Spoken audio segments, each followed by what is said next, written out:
What is going on, everybody? Welcome back to another tutorial. I got my boy Daniel in the chair. We're about to give him a nice low fade and some scissor work on the top. Let's get it. Uh.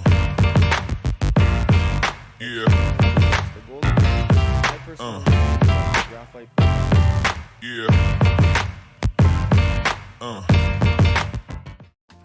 Alright, so first things first, we're gonna get started with the top here.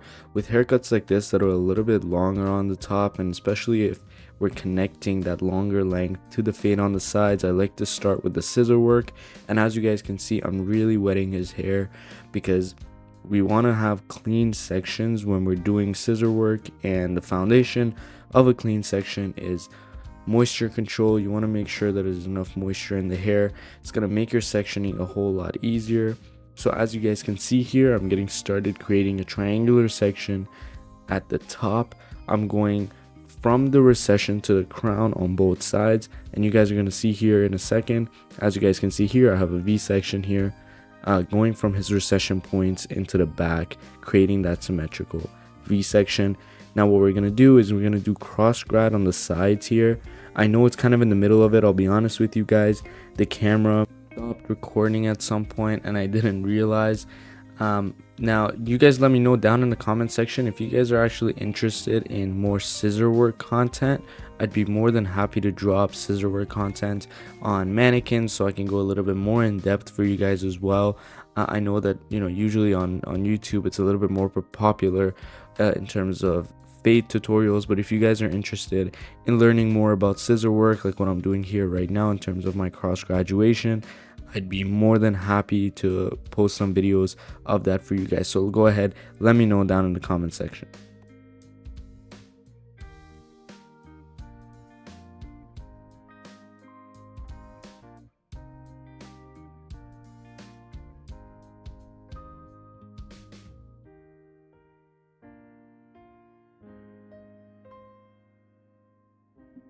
Alright, next step here, I'm going to be taking a profile section all the way starting from the back to the front, and I'm actually using the shortest point of my cross grad at the back as my guide going forward. As you guys can see, we're going a little bit from shorter to longer on his hair. That's just kind of the silhouette that I want to create, and I actually am going to square off just a little bit coming to the very front. Again, that's just a shape that I want to be able to create with his hair, and you guys will see in the final styled product the exact silhouette that I created.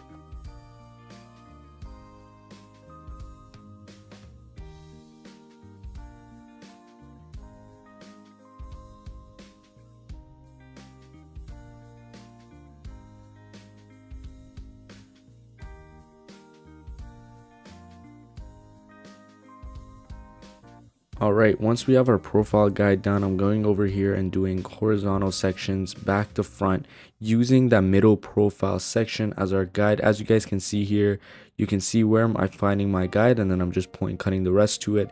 Now you guys might be asking why I'm actually point cutting here, and it's because of two main reasons. One, I don't want to create any strong cutting lines when I'm doing my cutting, which can happen a lot with blunt cutting. And two, I want to add a little bit of texture as I go throughout the haircut, so I don't have to texturize the hair as much later on. This is just a little bit more efficient in my opinion, and I'll be honest with you guys, it is a little bit riskier in terms of cutting yourself. It's a lot easier to cut yourself when you're point cutting like this, but I do prefer it in an efficient way to both cut the length and texturize the hair at the same time. And once we're done with one side, we're going to go ahead and do the exact same thing to the other. You guys can see here, I'm creating a square shape when looking at him from the front. Again, this is all very intentional, guys. You want to be mindful of the shapes that you're creating as you're doing your haircuts. If you guys want me to go more in depth again in terms of shapes, scissor work, stuff like that, drop a comment down in the description so I know you guys are actually interested, and I'd be more than happy to create some content regarding those topics for you guys as well. But in the meantime, again, you guys can see I'm making sure that I have not only my guide, so I can definitely see my guide as I'm cutting, but I'm also making sure that I have a ton of tension on the hair. This is also very important. The tension that you have on the hair is going to help you cut the hair straight and there's no variability in the lengths that you're cutting. And the tension, in case you guys are wondering, it's the force with which you're pulling the hair upwards. Okay, you want it to be nice and tight. You don't want it to be too much that you're obviously, pulling the hair out, but you also don't want it to be so loose that you don't actually understand the length that you're cutting.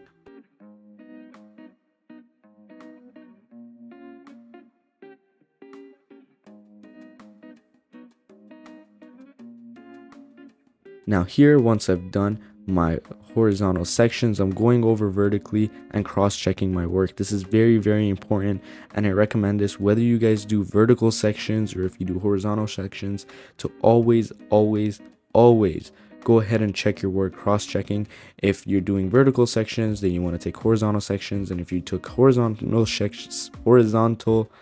sections like I did, as you guys can see, I went ahead with vertical sections to clear it up. And here I'm just styling his hair. I'm starting here with some sea salt spray. I really like this, especially this Dapper Dan sea salt spray. This is what we use at the shop. It gives it a really nice texture. I like to use it in almost all of my styling, really. It doesn't give you too much hold, it just gives it a nice texture. And I went ahead after that with some Hans de Foucault quicksand. This is what I use in my own hair personally. I find it gives the hair a very nice beachy texture and a decent amount of hold while still looking fairly natural. You guys can see here I'm just taking my Dyson and I'm brushing the hair back because that's, again, the direction that we want the hair to flow. And I'm actually specifically starting with this side of the hair specifically and intentionally because it's the side that I did the cross graduation on first.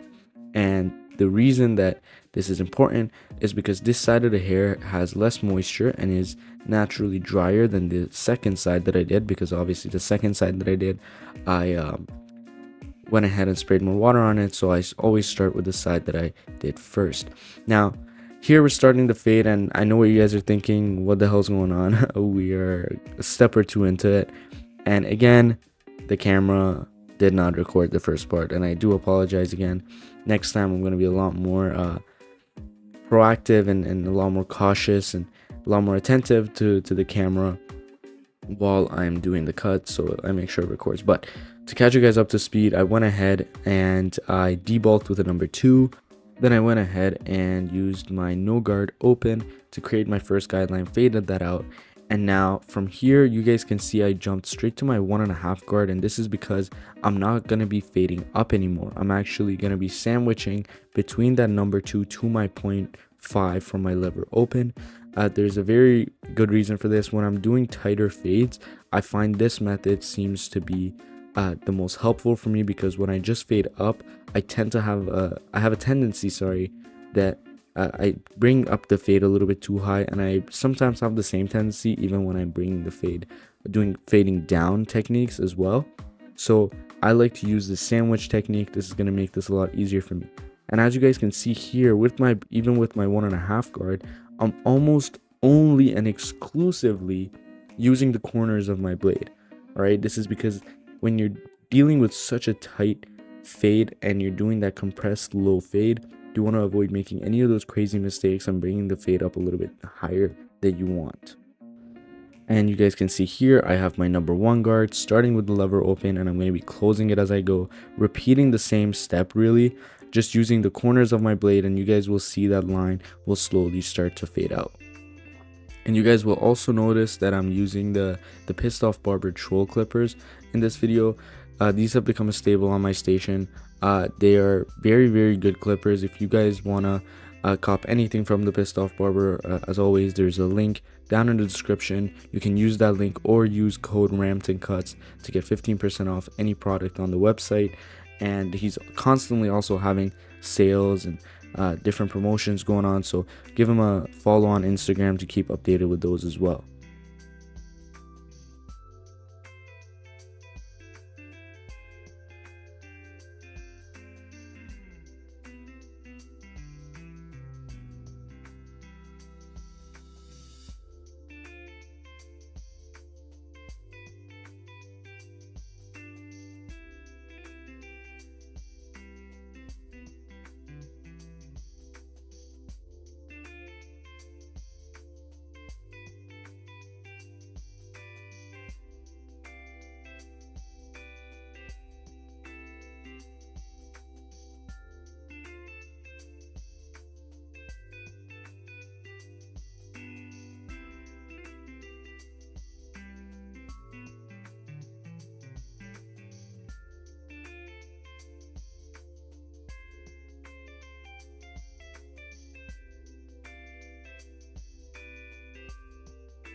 All right, so this is the step that's gonna really bring the fade together.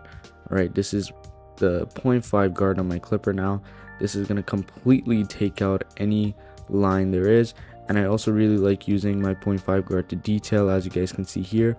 Now you guys will see there's even in the end result, there's a little bit of a weight line going down, in that curved fade fashion at the very top of the fade. And I personally, and my client here, Daniel, who's also a barber at the shop, I do like the way that looks, so I'm not gonna fade that weight line out too much. I actually like the way that is, it showcases the silhouette and the shape of the fade, and it gives it a nice strong look.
All right, now just coming in with my thinning shears here, I'm just going to soften up that weight line just a little bit. Like I mentioned, I do want to keep it nice and dark, but I'm seeing that there's a little bit too much bulk there, so I'm just cleaning it up with my thinning shears.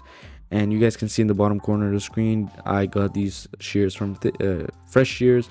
I'm going to link them also down in the description. I'm very happy with my purchase, and they also offer a Stay Fresh program where you can return your scissors and pay half price for a second pair or a replacement pair of shears. I highly recommend you guys check them out, especially in a market where a lot of scissors are can cost thousands of dollars. I've been very happy with my purchase with Fresh Shears, and as you guys can see here, I'm just softening up those edges anywhere that I see a little bit too much weight. And it's really important that you guys notice I'm not going very deep into the hair. Okay, when you're using your thinning shears, you want to avoid going deep into the hair, and you want to use it just on the tips of the hair. And the finishing touch here is going to be the foil shaver, and I'm absolutely loving using this single foil from the Pissed Off Barber. I highly recommend everybody have one on their station, especially for fades like this. Using a regular foil shaver, or what I use myself, usually a Bronze Series 9, it's going to be much harder to get in these hard to reach areas, especially you guys can see here right behind the ear. Having that single foil shaver has been an absolute lifesaver. All right, now to just finish up the haircut, on this side, I'm going to be using my Psycho Blade on my Babyliss FX to line up his C-cup, ensuring a nice sharp lineup and not pushing him back too much. If you guys enjoyed this video, drop a comment. Let me know what else you guys want to see. I would love to create some scissor work content for you guys, so go ahead, let me know if that's something you guys are going to be interested in. And 3, 2, 1, here's the final result. Let me know what you guys think. Drop a comment down in the description. Don't forget to subscribe, and I'll see y'all in the next one.